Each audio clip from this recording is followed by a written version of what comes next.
Previously on The Revolution.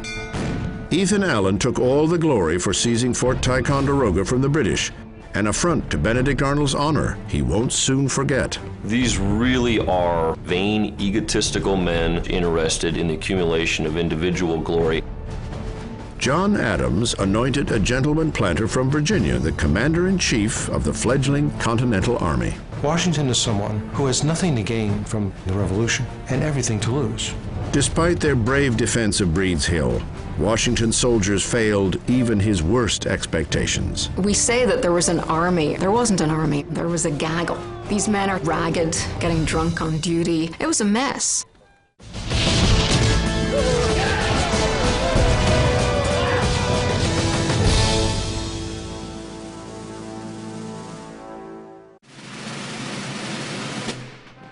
April 1776. Fresh from their victories in Boston, the Continental Army marches overland toward New York. Having sent the British running, they are America's surprise heroes.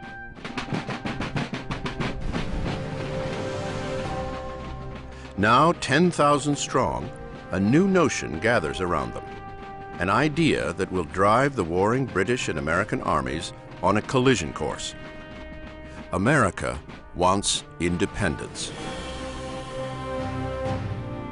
It will take George Washington and his citizen army everything they've got to win it. The heroes of Massachusetts, now riding high on confidence, have not even begun to taste the full power of the King's vengeance.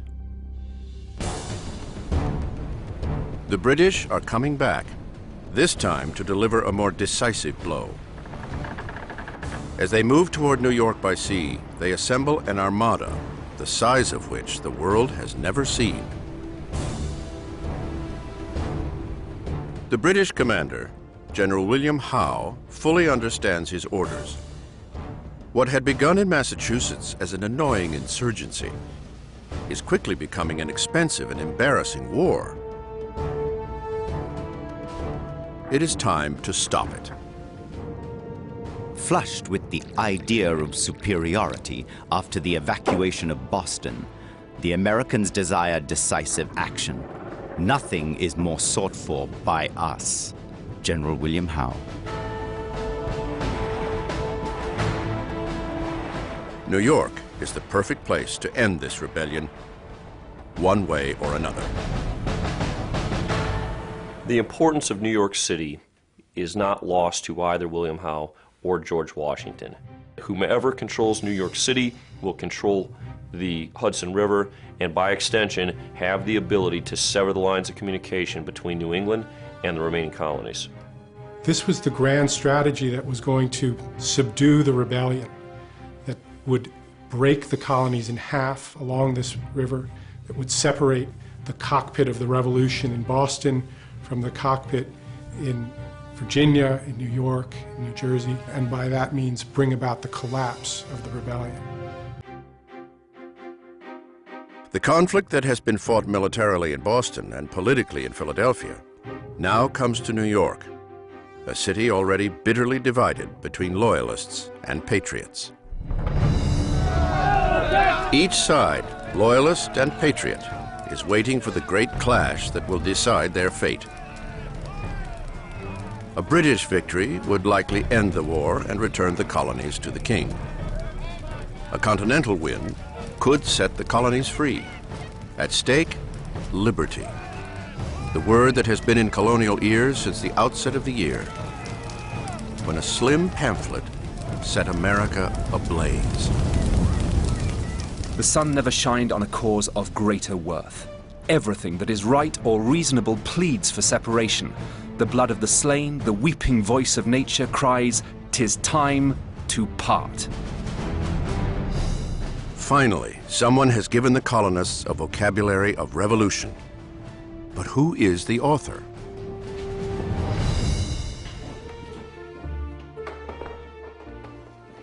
The words come anonymously from the most unlikely source.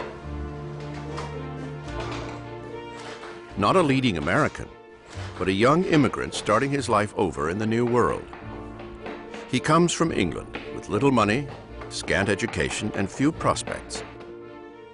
But he carries powerful ideas from the European Enlightenment, ideas that, when planted in American soil, will grow into a revolution that will change the world. The author of this incendiary manifesto, Thomas Paine. We don't have a statue of Paine. He's got to be the only founding father who has not been commemorated in marble and bronze because he was a true radical. Young Tom Paine had never amounted to much in England, though he had tried his hand at everything. He had been a house servant, a merchant marine, and even a corset maker. In each of these pursuits, he would universally fail. Paine would discover himself in Philadelphia. Like many immigrants, it becomes his blank slate, his chance to start over. It is this same spirit Paine sees in America. Restless, searching, ambitious. The raw makings of a new world, without the burden of kings or powerful churches. It is a vision Paine turns into 46 simple pages, plain enough for every farmer, fishmonger, or founding father to understand. He calls it simply common sense. We have it within our power to begin the world over again. 'Tis not the concern of a day, a year, or an age. Now is the seed time of continental union. Common Sense conjured up a vision of a very democratic America still to be, an America in the making. The pamphlet quickly becomes a sensation, a best-selling how-to book on making revolution. Some say 100,000 copies of this were published. Translate that into population rates today, that would be like selling 20 million books through Amazon or Barnes & Noble. That's an awful lot of communicating. Colonists now contemplate the once unthinkable, breaking with the King of England. Thomas Paine has finally told them what to do. Begin a new world. Begin America.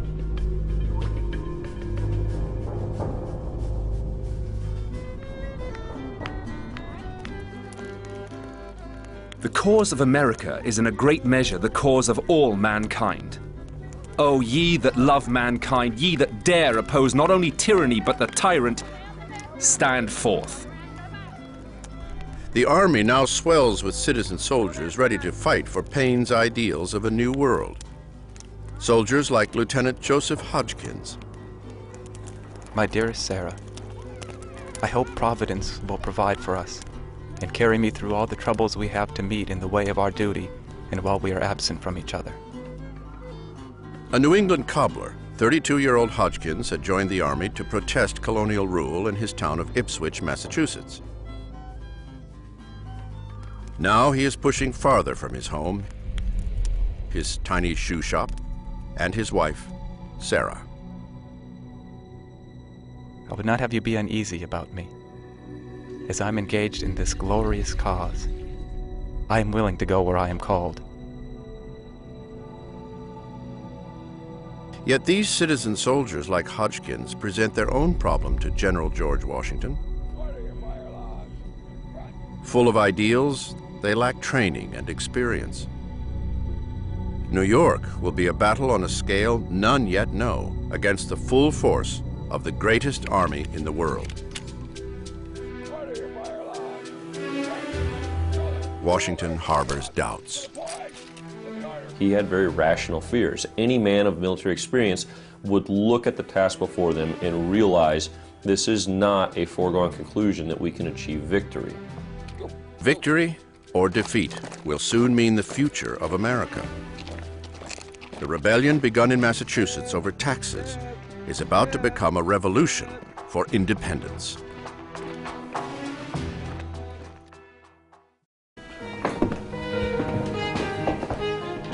June 1776. The debate over America's political future has been pushed to the forefront. What once was considered an act of mutiny and treason now becomes a real possibility, even a destiny. America is talking about liberty. Suddenly, in every tavern, in every meeting house, everywhere people congregate, they're talking seriously about this idea. Should we go for independence or not? And they're talking about the ideas that Paine expresses. We have a grand, robust national dialogue, such as we've never had before or since, around a central theme that meant everything to everybody. The British are intent on stopping it. Having gathered their strength, they arrive in New York Harbor in dramatic fashion. With 130 warships and nearly 25,000 men, they put on a show designed to scare even the most avid rebel. When the British come in the summer of 1776, it's like Star Wars. It's the Empire Strikes Back. It's the Death Star. These multiple acres and acres of white sail coming into the harbor must really have been a sight to behold. This is the most powerful military nation on earth that is bringing that power to bear on you. At his headquarters in Lower New York, Washington has a front row seat. The enemy will endeavor to intimidate by show and appearance. But remember that with so just a cause, victory is most assuredly ours. General George Washington. Outwardly, Washington shows a calm face. Yet inside, he knows that defending New York will be the greatest test he has known. The Virginia farmer, turned rebel leader, is out of his league. Washington was faced with a tremendous task. He had no navy to speak of, and he was trying to protect a group of islands with hundreds of miles of shoreline against the world's most powerful naval force. Miles away in Philadelphia, the reality of the situation is harder to take in. The great leaders of the Revolution, Ben Franklin, John Adams, John Hancock, see what they want to see: an army that has already stood up to the British. It pushes them to take the next step, the ultimate step, toward independence. A Virginia delegate, Richard Henry Lee, throws down the gauntlet. Why do we longer delay? Why still deliberate? Let this happy day give birth to an American republic. If we are not this day wanting in our duty, the names of the American legislators of 1776 will be placed in posterity. Richard Henry Lee. The time is now to make a declaration and commit it to paper. Congress turns to a young Virginia lawyer, a rising star in American politics. At 33 years old, Thomas Jefferson is the ideal American, bright, ambitious, and a gentleman. Jefferson was a tall, slender, gentle, engaging man who wanted to be a scholar and never got a chance because he was such a good politician. Of all the revolutionaries, if I could sit with one at dinner, he'd be the one. But Jefferson embodies America's deepest conflicts and contradictions. Having grown up on a wealthy Virginia plantation, he inherited aristocratic credentials and the 200 slaves to prove it. Yet Jefferson holds to an ideal America, a place of opportunity for everyone, a place where every American is in charge of his own fate. The child nation is growing up and longs to move beyond the shadow of its parent. But they had grown up and they wanted an independent say about how their laws were made and who governed them. And Jefferson knew all of that. He knew that he wasn't writing anything that was revolutionary in the eyes of his own people, only in the rest of the world. Mid-June 1776. Armed with these notions and a deadline of 2 weeks, Jefferson locks himself into a Philadelphia boarding house. He sat in one room in the July sweltering heat of Philadelphia with the flies buzzing all about him, and he forgot all of that, and he just sat down and he wrote and he wrote and he wrote out of his head. When, in the course of human events, it becomes necessary for a people to advance from that subordination in which they have hitherto remained, the opinions of mankind impelled them to the change. Thomas Jefferson. It is a heady task for a fairly young mind. Every word must contain a reason to die for. Every sentence an urgent cause to justify rising up against a king.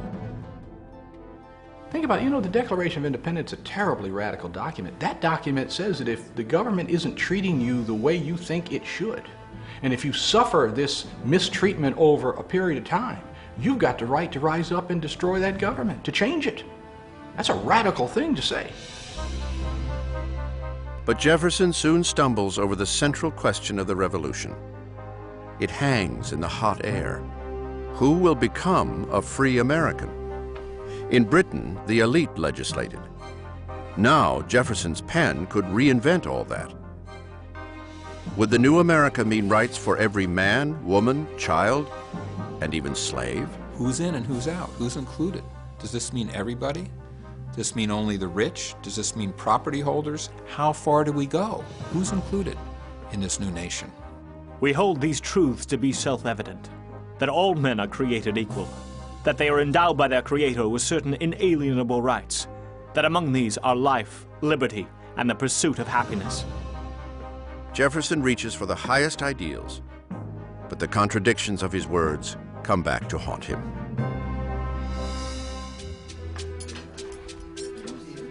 All the talk about freedom and liberty, all of this reaches the ears of nearly 500,000 colonists who are black.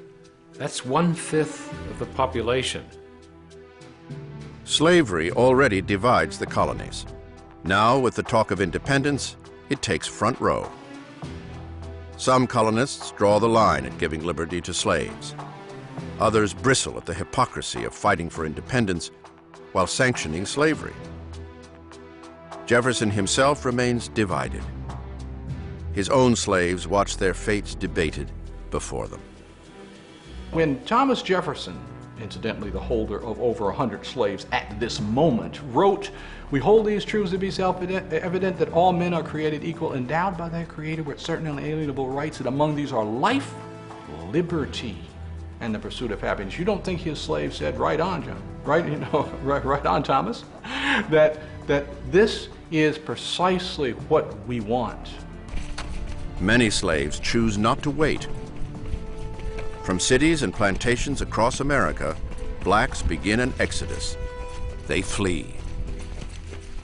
On Washington's plantation, we know that 17 slaves ran. Stephen, 20 years old, a cooper by trade. Deborah, a 16-year-old woman. Peter, an old man. 23 fled from Jefferson. These people had made decisions. What's best for them? Patriot or loyalist didn't really matter. What's my best bet? What does a man like Jefferson make of this when the slaves flee? Well, it throws in his face the notion of the enlightened slave master, and it comes upon him with great force, I think, if it hadn't before. There's a fundamental contradiction in this whole revolution project between fighting for unalienable rights and holding slaves. He knew that. Jefferson takes aim at slavery with scathing indictments of its wrongfulness. He puts them in his draft, yet falls short of calling for the end of slaveholding. Major battles are looming. Compromises must be made. In Philadelphia, his draft will soon be thrown to the varied interests in Congress. They will tear it apart. While in New York, the Continental Army prepares to put its life on the line for the dream of independence.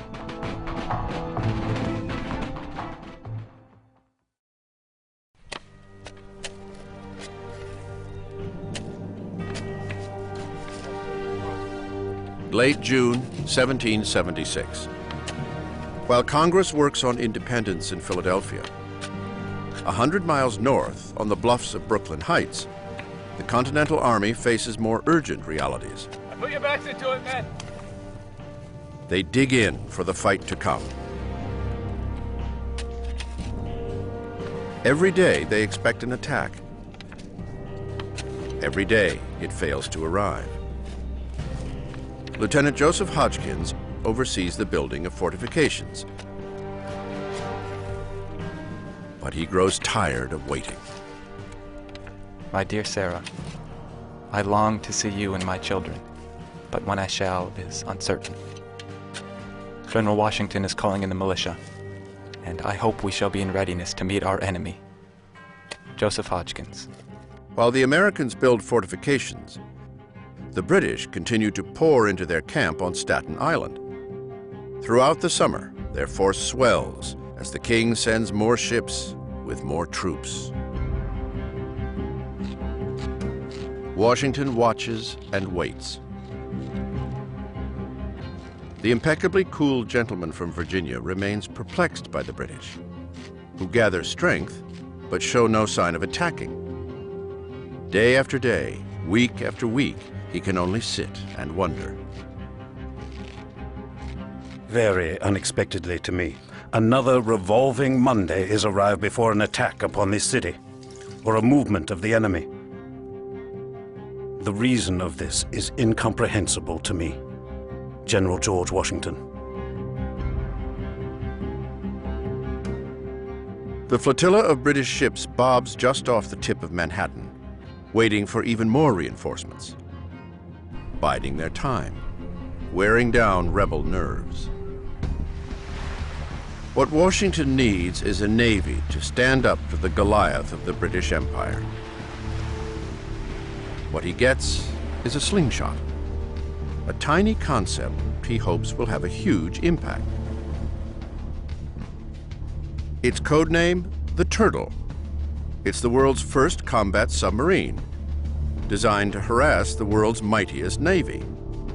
Made of oak, covered in tar, the tiny craft fits just one person. With a bicycle-like method, the engineer propels the vessel underwater. With a drill, he will fasten kegs of gunpowder and a fuse to his victim's hull. But the simple weapon is not simple enough.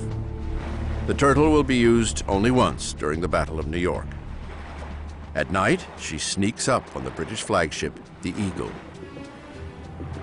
But fastening the explosives to the hull proves too difficult. The Turtle is forced to make a hasty retreat, spotted and pursued by British longboats. The keg of gunpowder, the erstwhile torpedo, floats down the Hudson River, where it goes off by itself, harmlessly.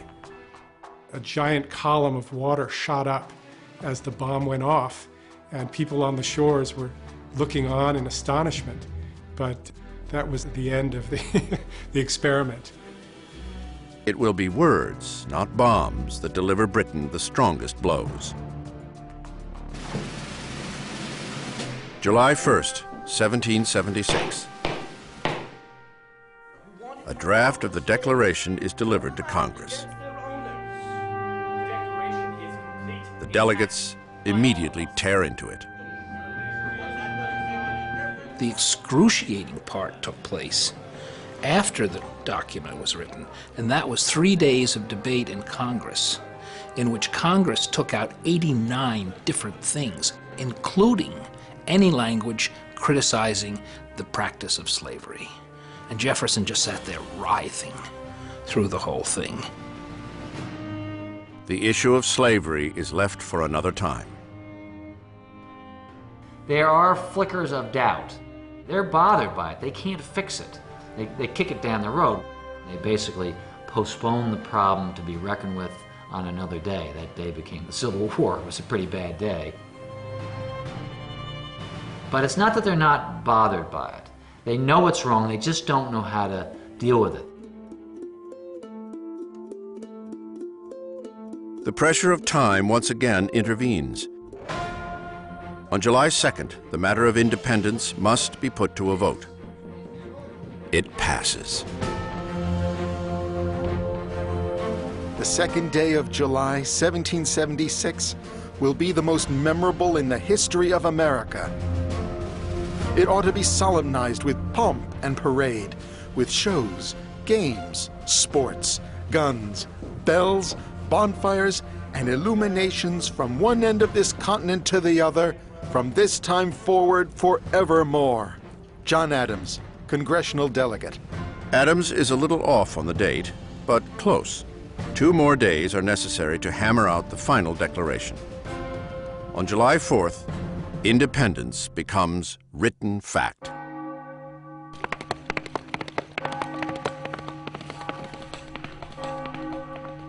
Within days, copies travel by horseback throughout the colonies. No one had set out to create a war of independence, yet they had delivered one.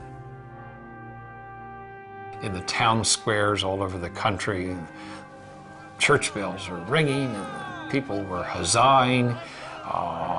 The crowd was applauding. People really did believe the birthday of a new world is at hand. These united colonies are, and of right ought to be, free and independent states, absolved from all allegiance to the British Crown. All political connection between them and the state of Great Britain is and ought to be totally dissolved.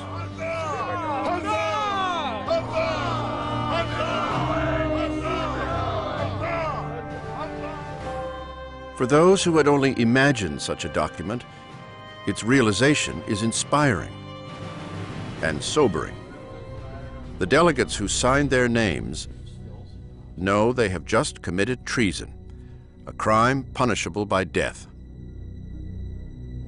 All of our founding fathers, they think they're going to hang. We either hang together or hang separately. That was literal. They are outlaws. And if they fall into the hands of the British Army, they think they're going to swing from a tree. It is the reckoning at the hands of King George that is on the minds of the signers, and for everyone across the colonies who supports independence.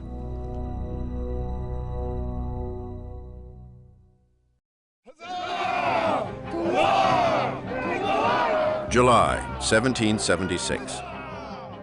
Across the colonies, the reaction to the Declaration of Independence is deafening. For it or against it, it's clear that there is no turning back. It is a war that will make or unmake America.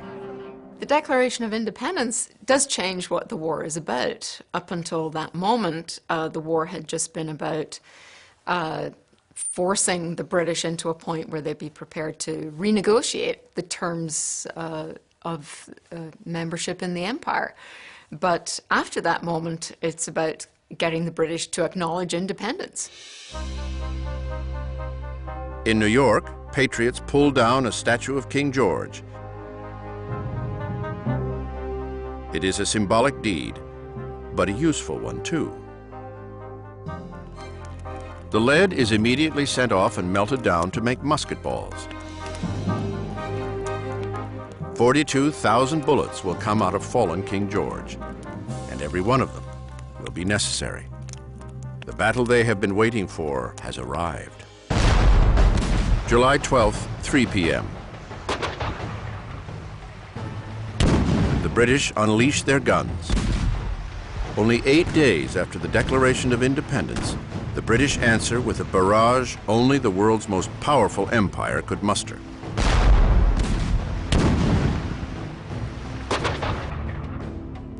Soldiers and citizens alike freeze with fear.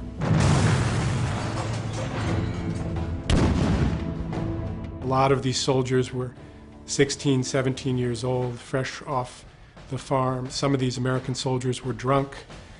in their cups, as the expression was. And so it was really kind of a disaster and a really inauspicious beginning to the battle for New York for the Americans. George Washington is furious.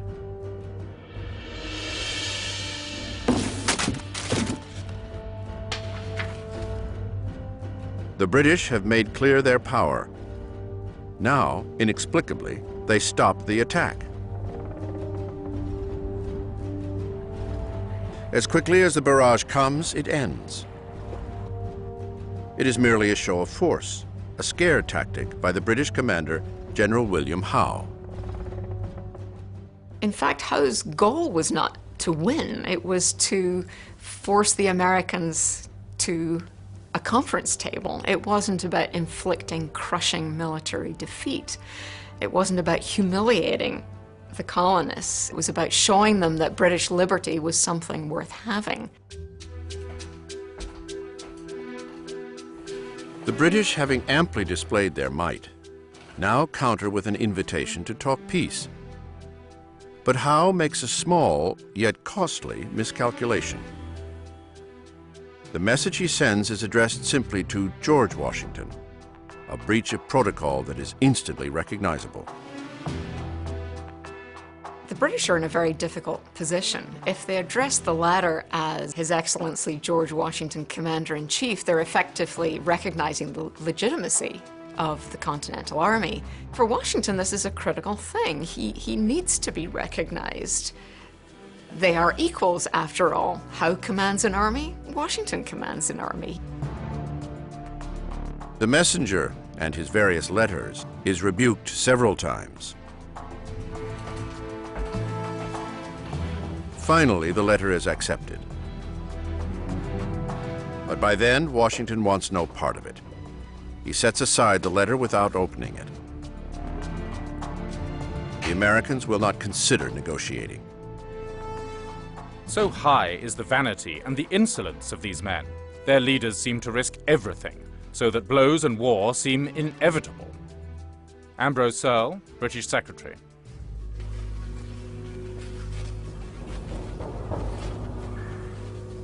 August 12th, 1776. There will be no peace. Instead, the Continental soldiers will have to deliver America by war. The British might will soon return, but when and where remain a mystery. Joseph Hodgkins redoubles his efforts. My dear Sarah, the posts are not going as quickly as I expected. It is thought this fleet will get all the strength they can before they make an attack on us. But we are awaiting and expecting them every day. Joseph Hodgkins.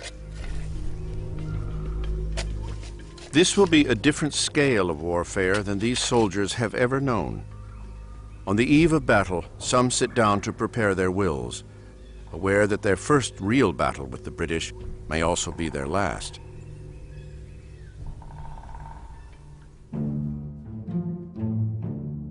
At their camp on Staten Island, the British are not nearly so nervous.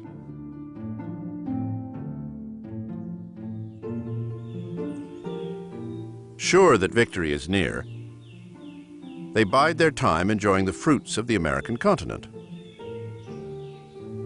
The fair nymphs of this isle are in wonderful tribulation, as the fresh meat our men have got here has made them as riders as satyrs. A girl cannot step into the bushes to pluck a rose without running the most imminent risk of being ravished. Lord Rawdon, British officer. Their leader also takes full advantage of his time. Having taken one of his officers' wives for a lover, General William Howe lets the days slip by in his private conquests. George Washington can afford no such pleasures. Back in Manhattan, the general is losing his famous cool. As he waits, he guesses and second-guesses every plan and every defense. He too is about to face the biggest battle of his life, and it will not be on his terms. It is the British who are running this show.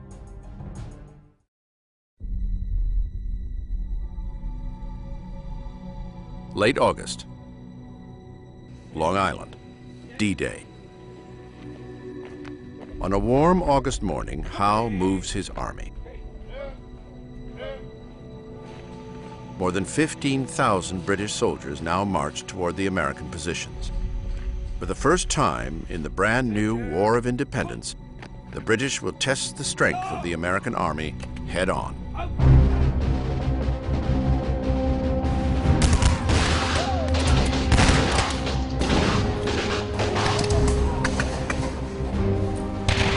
The British attacked first, with 2 columns taking the Continentals in a frontal assault.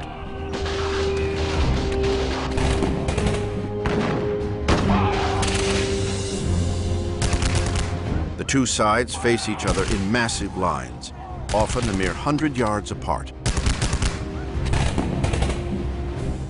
They gave everybody a couple of tots of rum just to get them liquored up enough to do this. And the Americans didn't have that discipline. They didn't know it. This is European-style warfare. For nearly all the Continentals, it is their first taste of it. A person in the 20th or 21st century looks at those linear battle formations of the 18th century as they seem to be struck by the stupidity of these things. But that really these tactics and these formations are predicated upon the state of technology at the time.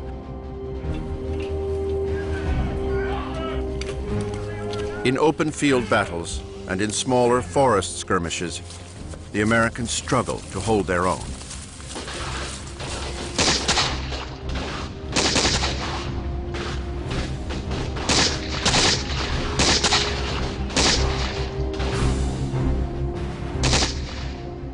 What they don't know is that they are fighting a decoy.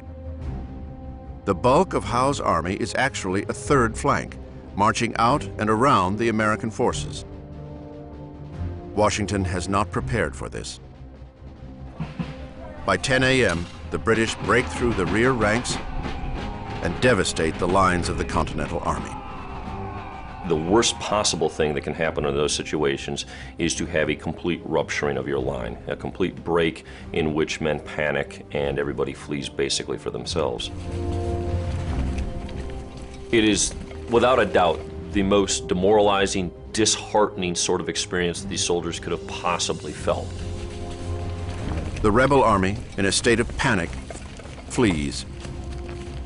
Among them, the young Lieutenant Joseph Hodgkins. He watches his soldiers break, a sight he will never forget. Loving wife, in the woods and in the night, the enemy marched out 2 different ways. We were obliged to go through fire and water. It seems the day is come that in all probability depends the salvation of this country. Joseph Hodgkins.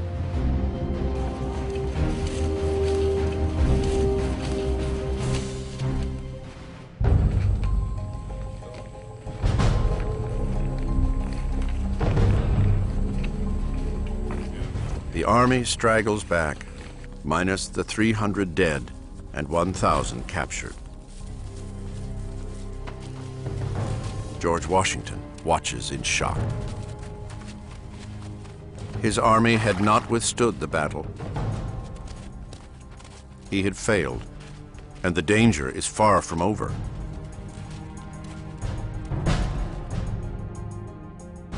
At Brooklyn Heights, the army is trapped on all sides. The British Navy commands the waterways to the west. From the east and south, Howe's army closes in on the shattered Continental defenses. All looks lost, but the end would not come just yet. In a last effort to save his army, Washington orders an immediate retreat to start at nightfall.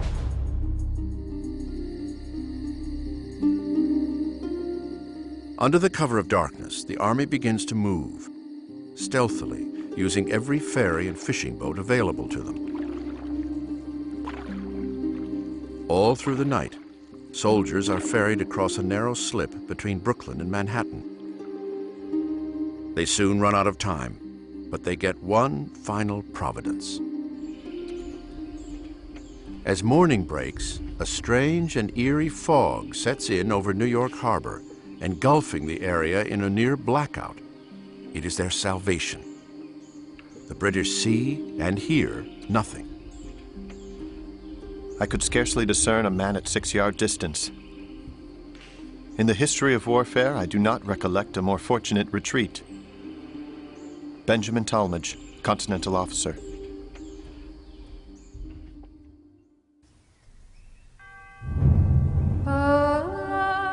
When the fog lifts, the British are met with an empty camp. The Continental Army, just hours before on the verge of defeat, has vanished overnight. The failure to capture them and to really put a stop to the war by rounding up the rebel forces really was perhaps one of the greatest blunders of the war, because it was in New York with the greatest armada, the greatest number of men that they had at any time during those 8 years. The British lost their best opportunity to win the war at a stroke.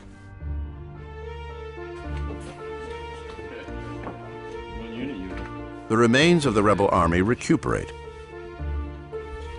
Dispirited and defeated, they can only wonder what will happen next. Having made it off of Long Island with the others, Lieutenant Joseph Hodgkins now has a moment to communicate with his wife, Sarah. Her words are those of many back home across the colonies, a mixture of immediate fears and distant hopes. My dear husband, I desire to be thankful that you have got off of Long Island. I think things look very dark on our side, but it has been observed that man's extremity was God's opportunity. Sarah Hodgkins.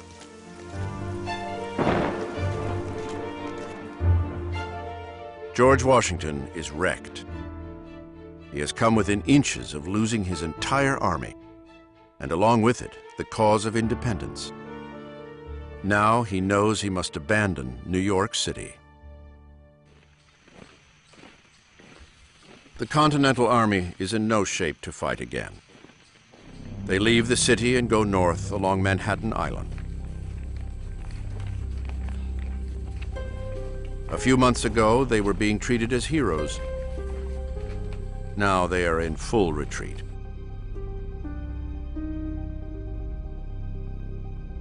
Washington's reputation has plummeted too. His inexperience and mistakes had been costly. His ability to lead an army is now severely in question. Soon, he will receive challenges from within his own ranks. If you stopped the clock in 1776, you would have suspected that this guy would be out of a job pretty soon. Things were not going well. The dream of a new world, Thomas Paine's vision, seems more remote with each step.